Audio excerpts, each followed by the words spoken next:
Galera, muito bem-vindos. Mais um podcast aqui, você lá fora. Muito especial hoje. Eu tô com esse cara aqui que saiu do futebol universitário para o futebol profissional. Mais um exemplo aí enorme que o futebol universitário dos Estados Unidos é o caminho mais democrático para o futebol profissional. Beleza? Então assiste até o final. É bom para vocês treinarem inglês também, né? Porque ele não é brasileiro. Então assiste até o final, treine o seu listening. E assiste a história desse cara. Vamos aprender com ele, que é muito show de bola. Beleza? Hey, welcome, man. Good. Yeah, I appreciate your time, like I said. Oh, let me change this background. There you go. And how are you, man?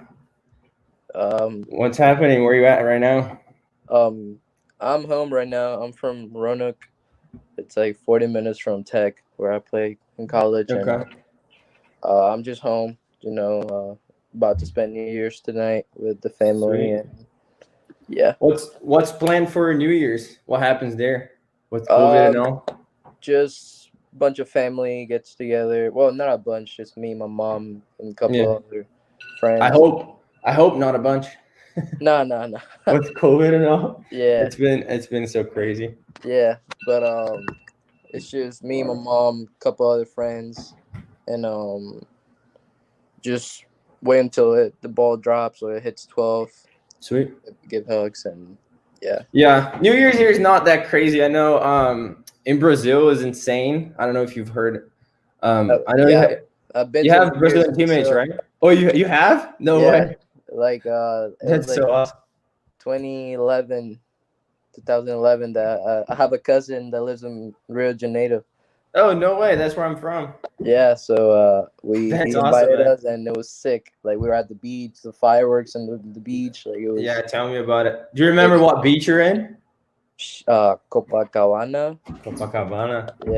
Yeah. No, that's sick. insane. It's I don't know. It's like so many boats with like fireworks, and it's crazy. It's insane. I loved it. That was probably the best New Year's I've had.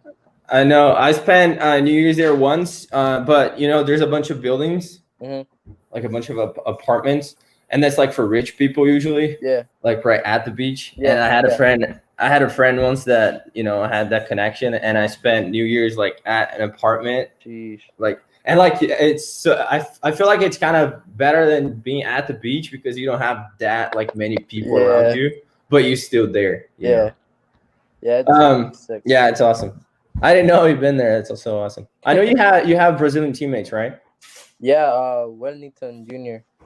Yeah, I talked to him too because I don't know. I always appreciate people that are like doing well and making things happen. Yeah. With college soccer, and you guys went really good school. Yeah, we had a good run this year.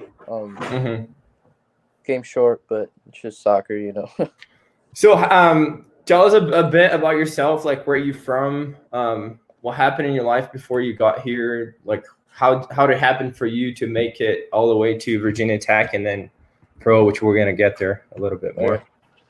Well, I was born in Venezuela, 2000, and I lived my whole life in Venezuela until I moved here to the U.S. in 2015 with my parents. Because I'm pretty sure you know the situation in Venezuela. It's like really bad, and my mom just wanted a better lifestyle for me, and so we just moved here. I have an older brother who lived here before we lived here, so that's why we chose Roanoke. Sweet. And I played high school here in Roanoke. I played for my club here in Roanoke, and then my senior year I got recruited from Tech.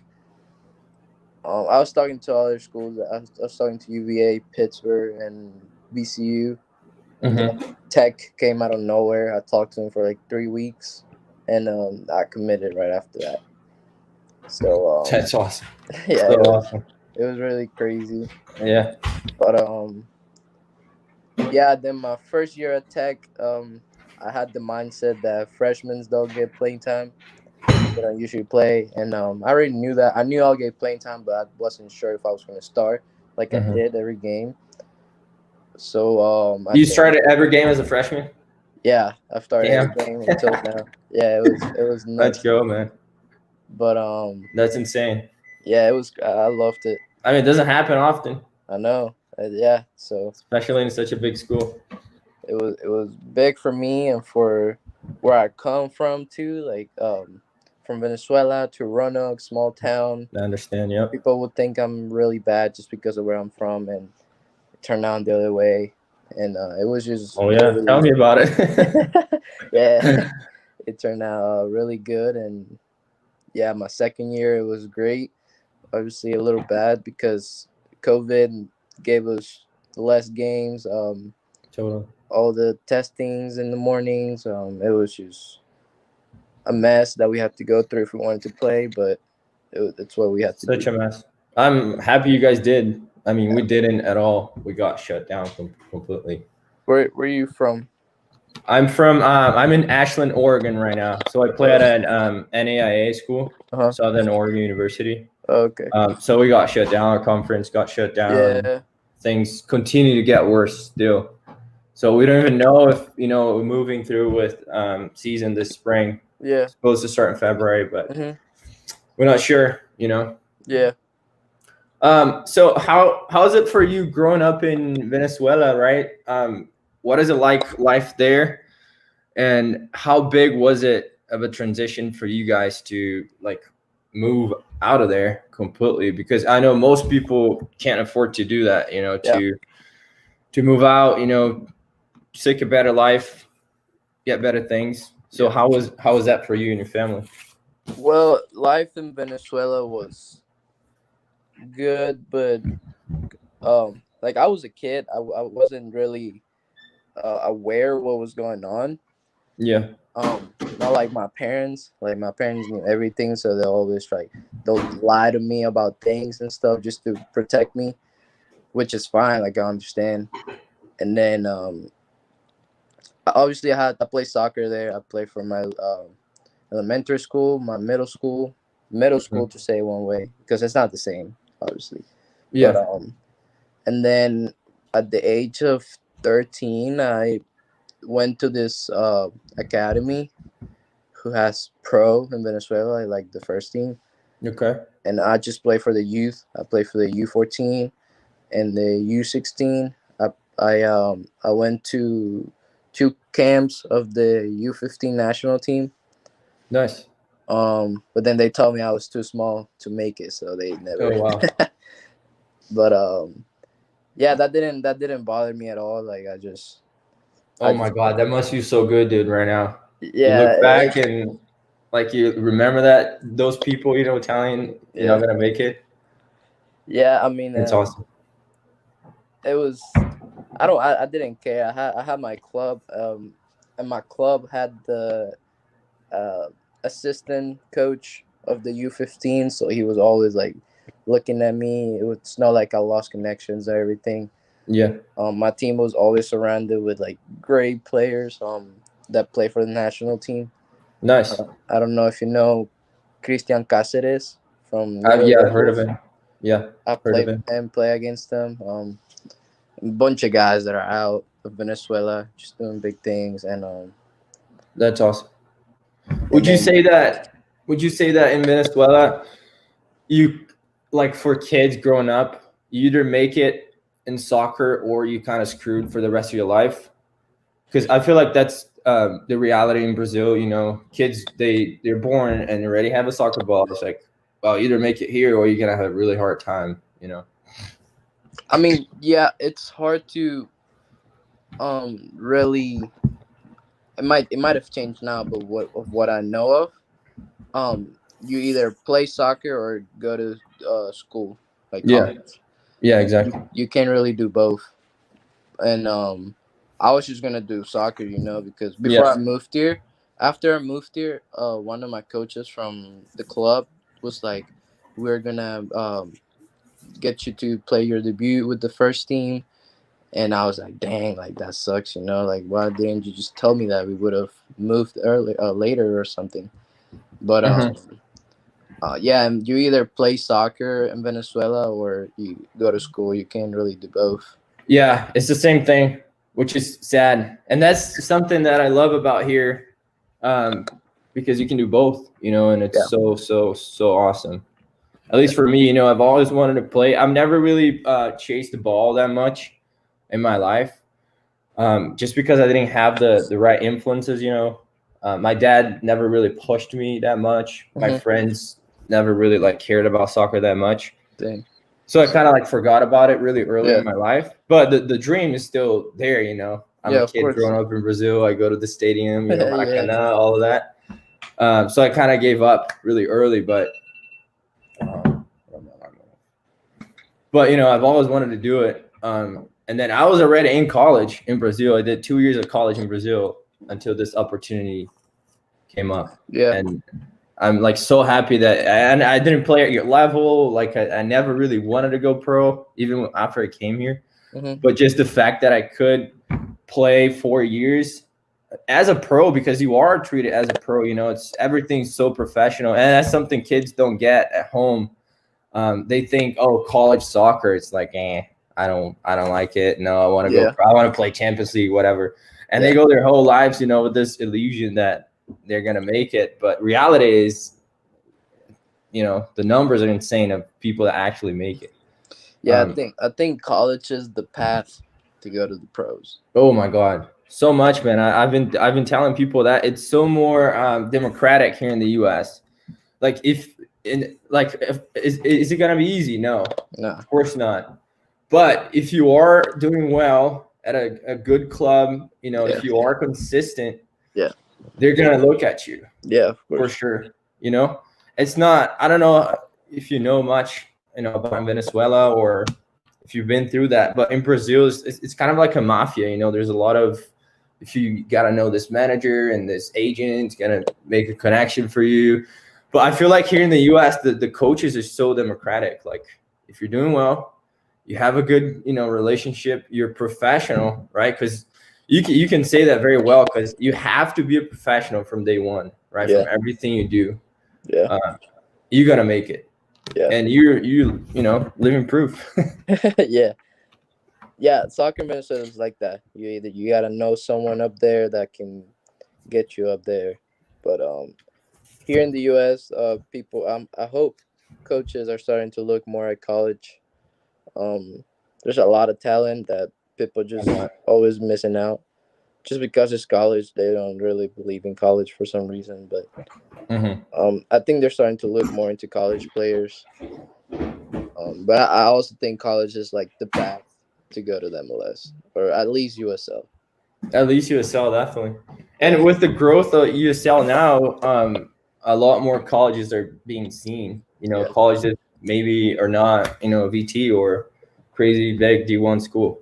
I know a guy that just went pro to USL through NAIA, which is, you wouldn't think that, NAIA is going to make it, but he's there playing USL, getting paid.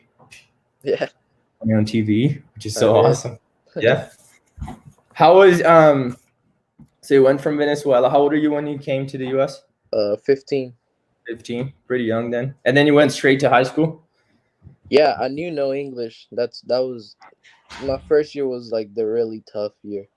I had my parents had their companies in Venezuela. We were settled, we could leave easily. But moving here, my parents had no degrees, no anything. They had degrees in Venezuela, but those don't work here. So they had to start from the bottom. And my mom worked at a restaurant for a year as soon as we got here, when she's an accountant in Venezuela. Wow. And then my dad's an accountant too, and then he started working landscaping here when we got here. It was just very tough year. My mom knew English a little, but then me and my dad were lost. And then my freshman year, all I did in high school was I took 2 English classes, Spanish, and gym class. So I learned it really quick. Some people tell me that they don't even recognize me, that I'm Hispanic or something. Sometimes they just think I'm light skinned or something like that. That my accent doesn't really come out sometimes. But I feel that.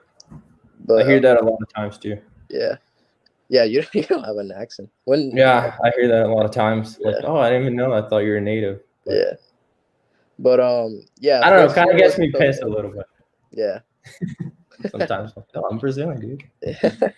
Sorry, go on. But yeah, first year was tough. Then we got used to everything. We kind of knew how things were going. Um, my mom now works as a teacher, Nice. teaches Spanish in the middle school, and then my dad works at this baseball complex. He just takes care of the fields and stuff. He loves it, Nice. so that's just really good. Wow, that's so crazy. That must have been hard. You know, having a life in Venezuela, having their jobs, their companies, and they have like to move down notch. You know, Yeah, to make it because it's what it takes. You know, yeah, it can was a you? big sacrifice. Yeah, I mean, it's all about sacrifices, Yeah, and it's paying off now, yeah, right? You can say that very well. yeah. Can you speak a little bit to how hard it is compared to when you don't speak English to when you do, especially with in soccer too, not only life but also soccer, because and I think it's important to hear from someone like you. You know, perfect example, came, didn't know anything, and you made it. Yeah. So I think you can speak a little bit to like the comparison when you don't speak English, because it's very common, you know, for agencies. We have these big agencies now in Brazil that promote college sports, Mhm.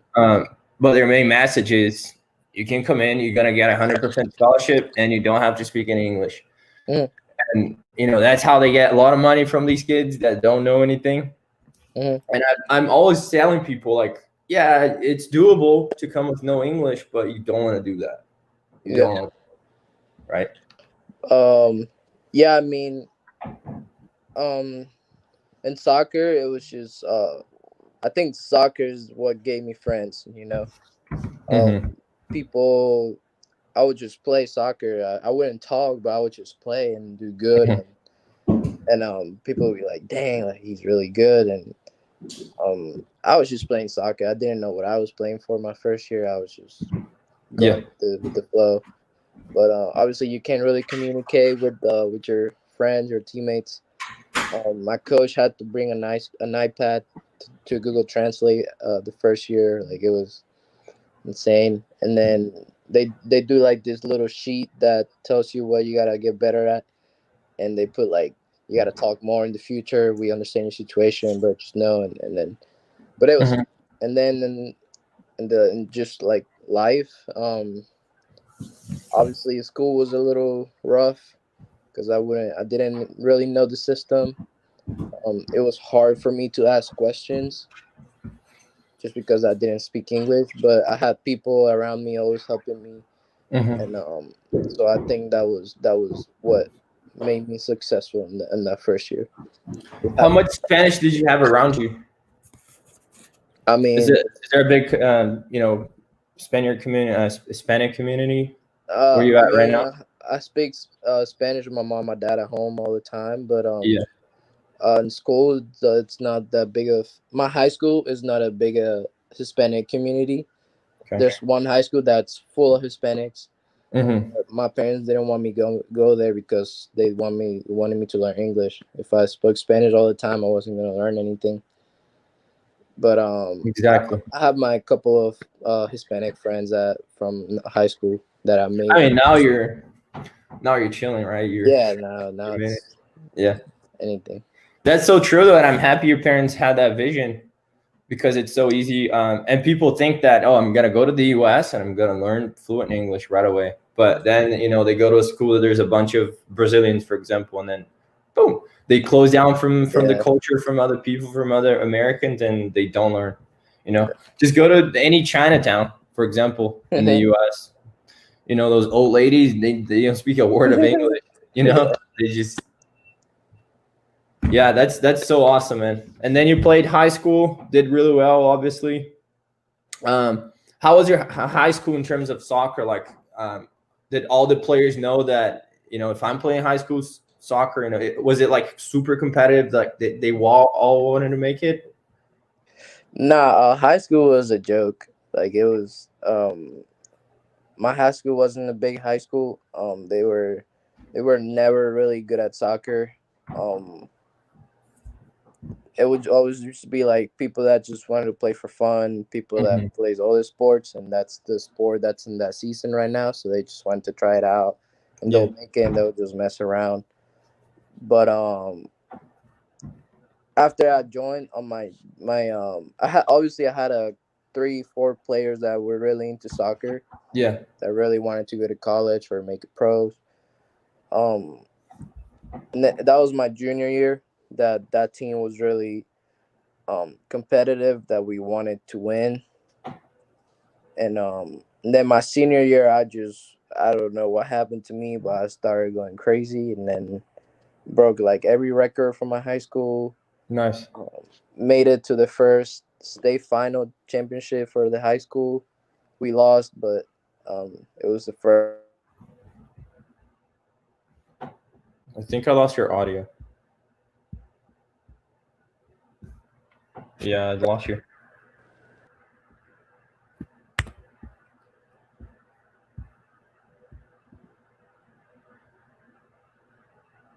Ah, rapaziada. Ele voltou aqui.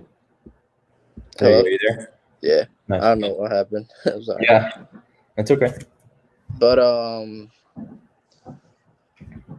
yeah, I mean, my senior year was really like the best soccer year my high school could have gotten.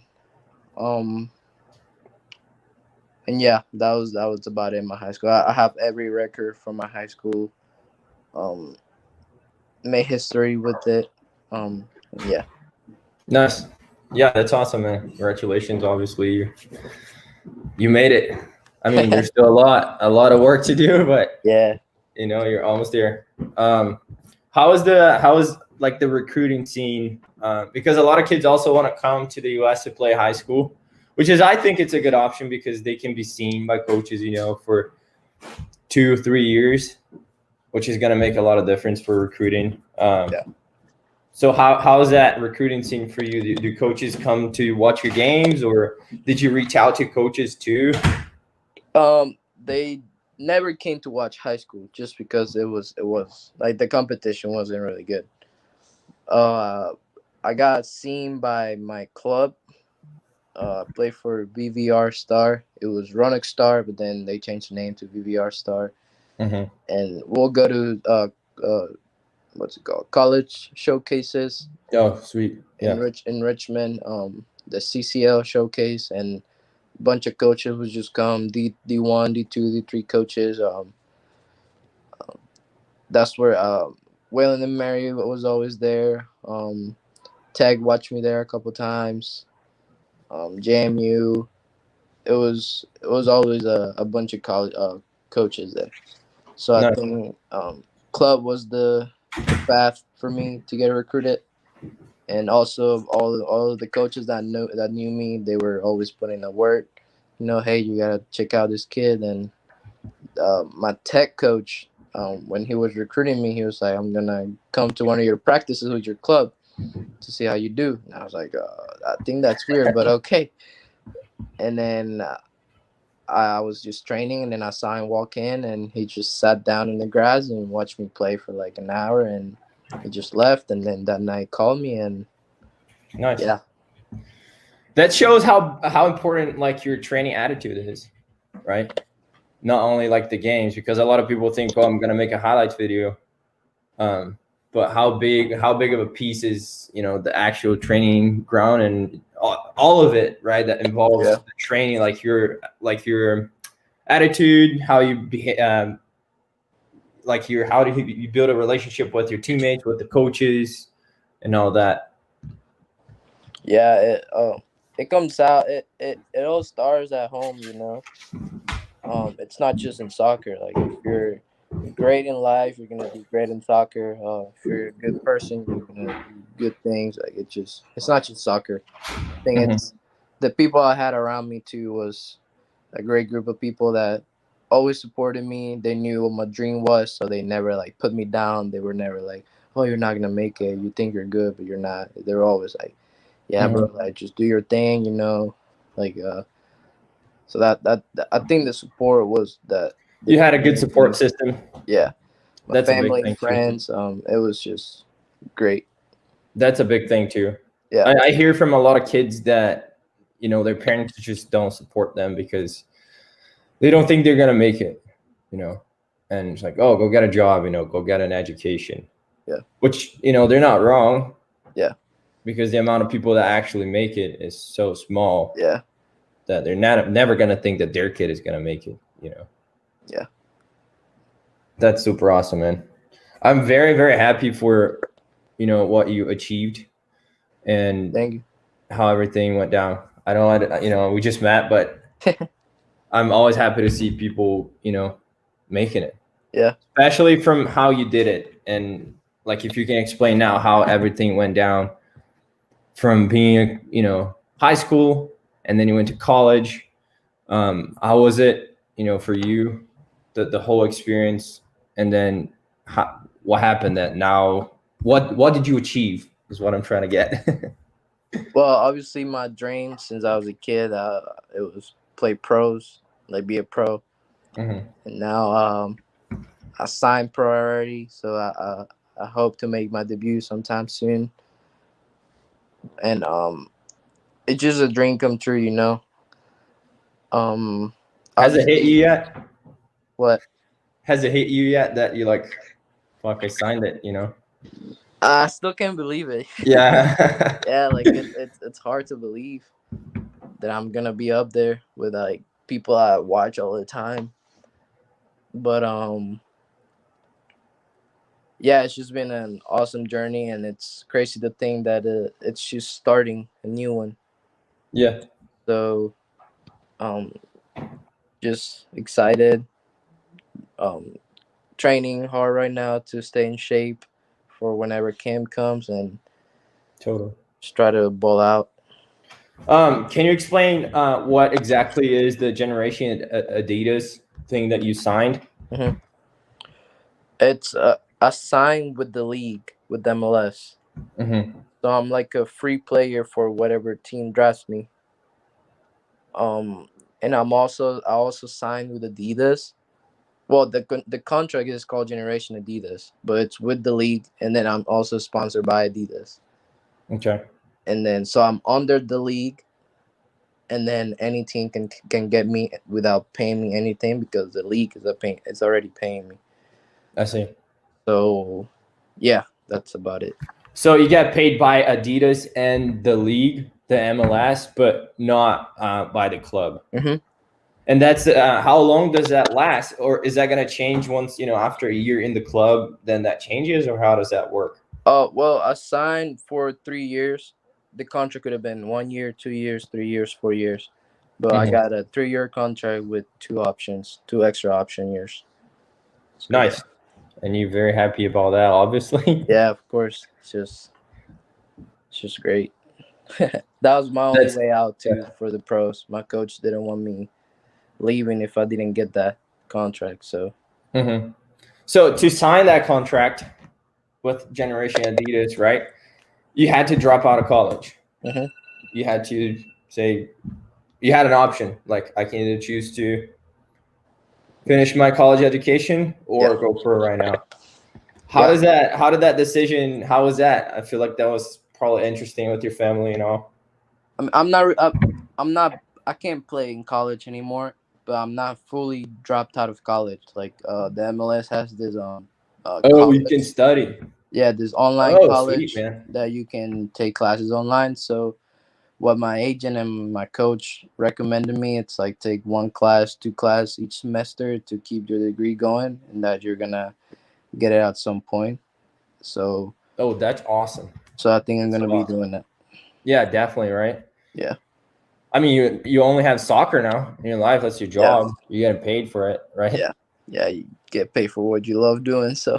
Oh man, that's a dream, man, right here. Yeah. And how old are you now? I'm 20.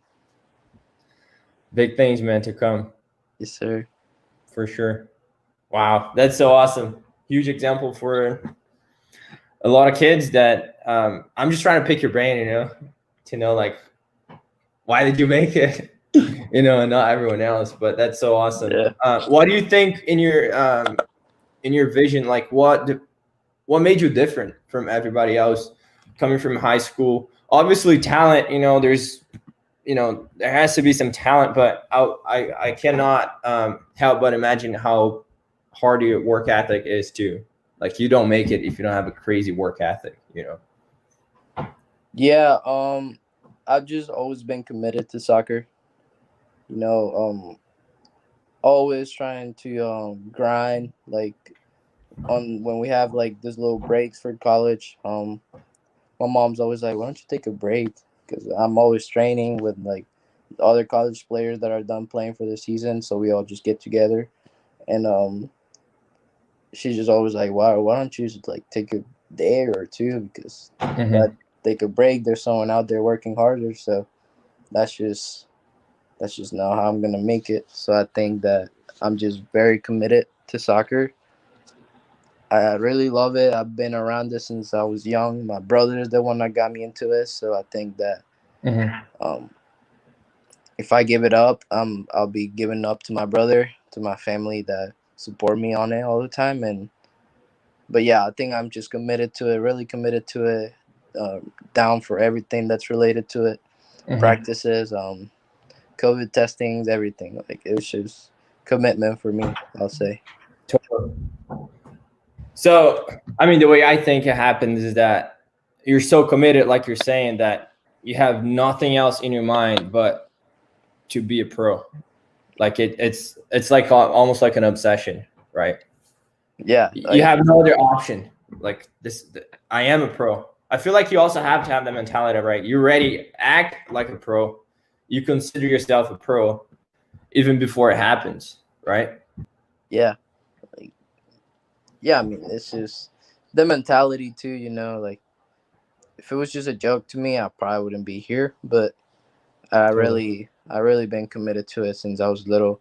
I've always told my mom I wanted to just play soccer. I didn't want no job. I didn't want to sit in the office. I just wanted to play soccer. Yeah. That's awesome. I mean, that's what everyone does, but not everyone understands that the sacrifice that it takes. Yeah.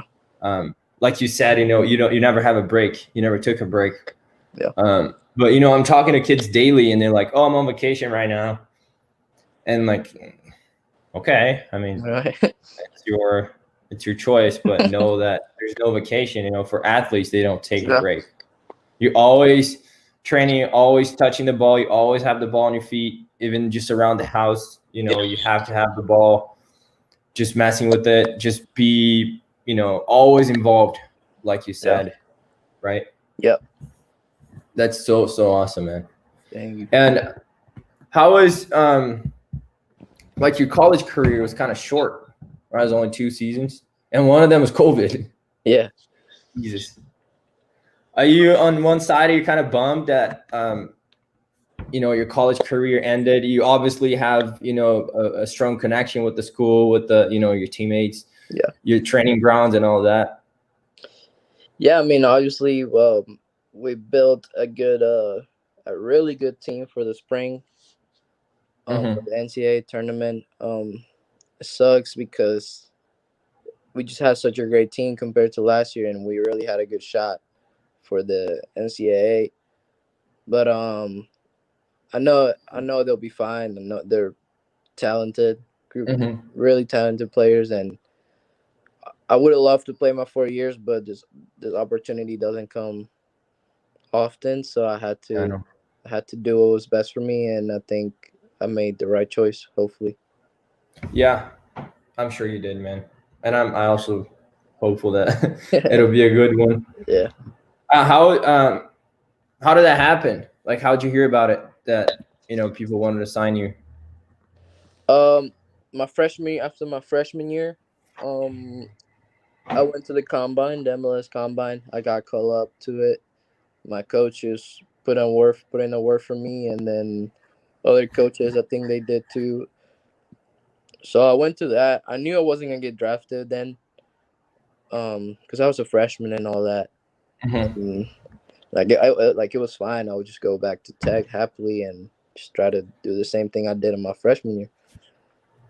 Do it again, right? Yeah, and then sophomore year, I had a bunch of agencies text me, and they're always filling me in with information they'll get from up there.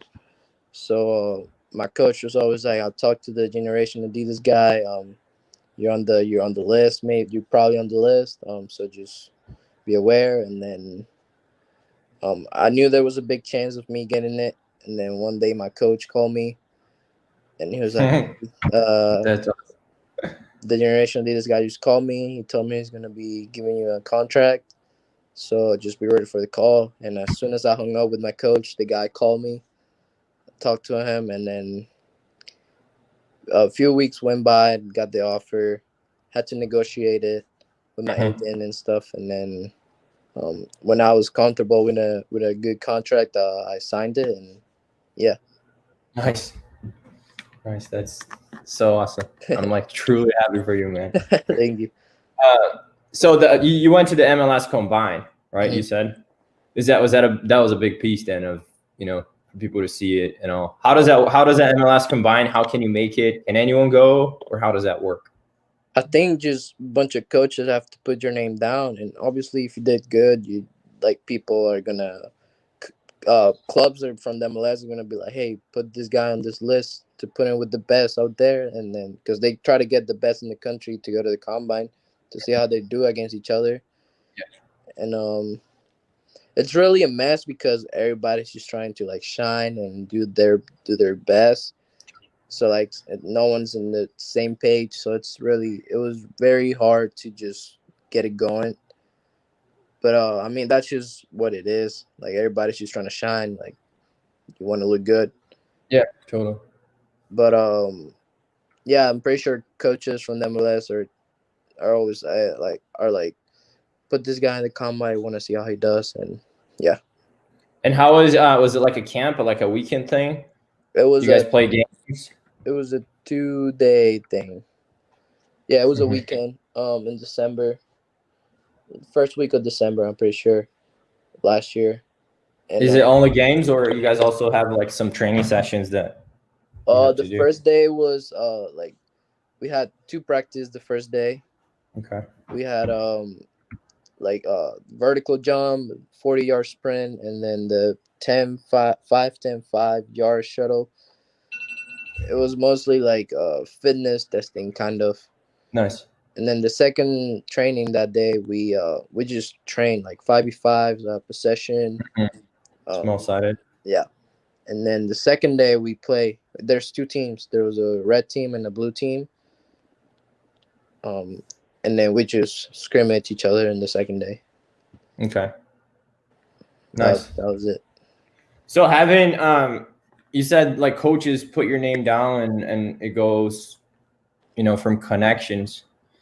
So having a big, good, I'm sure you have an amazing relationship with your coach. You wouldn't be here if you didn't, right? Yeah. That's another thing I always talk about. And it ties back to the English thing. When you don't speak any English, it's very, very hard to build relationships like that. Yeah. Right. With coaches and coaching staff and all that. And that definitely opens a lot of doors, right? It opened you a huge one. Yeah. That I'm sure you're very happy about. Yeah. My relationship with my coach, he's like a dad to me. He's just always like, he tells everybody that he just wants us happy. So if we want to go pros, he'll try to do his best to make us go pro. If you want to get an internship and whatever, he'll try to get you the internship. So he's very supportive. He's not just soccer. Nice. So he's like a dad to every single one of us. But yeah. That's so important to have a coach that it's not only soccer focused, got to get the wins and, fuck everybody else. Yeah. My coach is much like the same. Not like he cares about the school piece and how we're doing. Yeah, and like family stuff too. All that. That does make a lot better your soccer journey. Yeah. Yeah. My JC coach, he was a lot like that, results. Yeah. Fucking run. Yeah. We we had a bunch of Brazilians, in our JC. Like a lot. Like we had like 15 Brazilians. That made things a little complicated because always talking Portuguese. Breaks down team chemistry a little sometimes. So we had a rule that if he heard us speak Portuguese, we had to do 200 push-ups. Dang. No matter like where we were at what time. And one time I remember, I'll never forget this. We're playing away, so we're having dinner at this pizza place or pasta place in like a random town, middle of nowhere. And outside of the restaurant, there's two guys doing push-ups after dinner. After we had a ton of pasta, because one of those deals that you can have a lot of pasta, like you choose pasta, they just keep on bringing it. And we had two guys do 200 push-ups, and I was just remember sitting in the bus, after dinner and looking out the window, just dying laughing. They're speaking Portuguese all throughout dinner. But yeah, he was very much like that. A lot of fitness. Never really asked about family or anything. Definitely made things harder. Yeah, I agree. Yeah. What are the plans now for you don't know what club you're gonna be playing for, you said. And then you go to the super draft? Well, draft is January 21st. And I have I'm going to be like top 5 pick apparently, or top 10. So you already know that coming in? Yeah, like I'm gonna be very high in the draft. And that's so awesome. How does that happen? How do you know, or you know the criteria for that? I'm pretty sure just because of the Generation Adidas contract. Okay. Oh, so not everyone that goes to draft has one of those. Yeah, no, it's only like 4 players a year that get it. Nice. So damn, look at you, dude. Yeah, that's so awesome. Because it's just like I'm a free player, so who doesn't want a free player? Yeah. And obviously the people that get the Generation Adidas have to be good, like have to be worth of it. Totally, yeah. But I mean, you're one step ahead of everybody, obviously. Yeah. But yeah, there's ideas of where I could end up, but there's not 100% answer for that. I don't really know. Is it gonna be in person this year? Because I know it's usually in person, right? Nah, it'll be virtual. They're gonna send cameras to my house and stuff. I get more information about that next week. Okay. Yeah, told me so. So worst year ever to go to the super draft. Worst year, but the best year. Yeah, of course. Yeah. Damn, that's so awesome, man. So awesome. Very, very proud and happy that happened to you. I know, like I said, we just met, and especially, we're both, Latinos, and yeah, I always appreciate people that are, grinding it. And I know, like I said, I don't know you, but I know that your work ethic has to be insane, and I respect that a lot. Appreciate it. Yeah. Sweet, man. Yeah, if you want to interview me a little bit, that's fine too. But no, I'm just kidding. Okay. Yeah, happy for you, and really hoping you make it. Go to a good team. Do you know what team you want to make it? Like, you have a preference? No, I don't. Anyone. Just want to get there and grind and earn the spot, and hopefully start and just stay up there. Mm-hmm. Yeah, I think I covered most of it, and very, very pleased to meet you, and to for having this chance here before you become too famous. Just one last thing. What would you say to someone in high school right now, a kid 15, 16 that dreams of making it and want to come to maybe go to college? What's your biggest do's and do nots, maybe? Yeah. Just try to surround yourself with good people that loves you, people that support you, and if you really want something, you just gotta go get it. To be honest, like, just gotta be committed to it. Stay focused, and that's about it.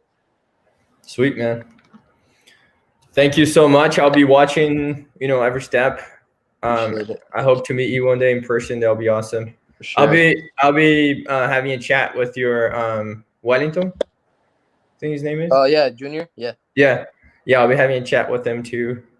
Sweet. Another big example at a big school, doing good things. So Sweet. Yeah. Hope to meet you one day and wishing you all the best this year. And I hope you go to a huge club and everything goes super well for you, man. I appreciate your time and willingness to appreciate share. Sounds good? Yes, sir. Thank you. Sweet, man. All the best. Happy New Year's. Happy New Year's. And yeah. See ya. See you soon, man. Rapaziada, sem palavras para descrever o que foi essa podcast com o Daniel Pereira, venezuelano. Saiu da Venezuela aos 15 para vir para os Estados Unidos. Não falava uma palavra de inglês. Chegou aqui, put his head down, como a gente fala, né? Botou a cabeça para baixo e trabalhou duro até conquistar o sonho dele. E hoje ele está indo para o Super Draft da MLS. O que é o Super Draft? É quando os clubes da MLS, primeira divisão americana, se reúnem para escolher recrutar os seus atletas, tá? E ele é um cara que saiu do futebol universitário. E ele mesmo fala que o futebol universitário dos Estados Unidos é o melhor caminho, o caminho mais fácil, mais democrático para o futebol profissional nos Estados Unidos. E para o mundo também, porque os treinadores aqui, eles têm conexões com muita gente, com conexões na Europa, por exemplo, né, na América do Sul. Então, assistam essa podcast até o final, mesmo que você não entenda inglês, cara, treine o seu listening e absorva de uma pessoa que chegou lá, um cara que não tinha nada a favor dele, saiu da Venezuela, não falava uma palavra de inglês e trabalhou duro durante o ensino médio, foi recrutado por uma grande universidade nos Estados Unidos, continuou trabalhando duro e depois foi recrutado para o Generation Adidas, que é o contrato que você assina com a Adidas e com a MLS, que te garante um lugar em algum time profissional, beleza? Então assiste aí para você entender direitinho. Essa foi mais uma podcast Você Lá Fora, onde eu trago para vocês os personagens mais relevantes do intercâmbio esportivo, beleza? E não só do Brasil, do mundo inteiro, como vocês puderam ver aí o Daniel Pereira, venezuelano, porque não somos só nós brasileiros que temos esse sonho, não somos só nós brasileiros que estamos aqui hoje realizando esse sonho, beleza? Tamo junto, galera, é só o começo.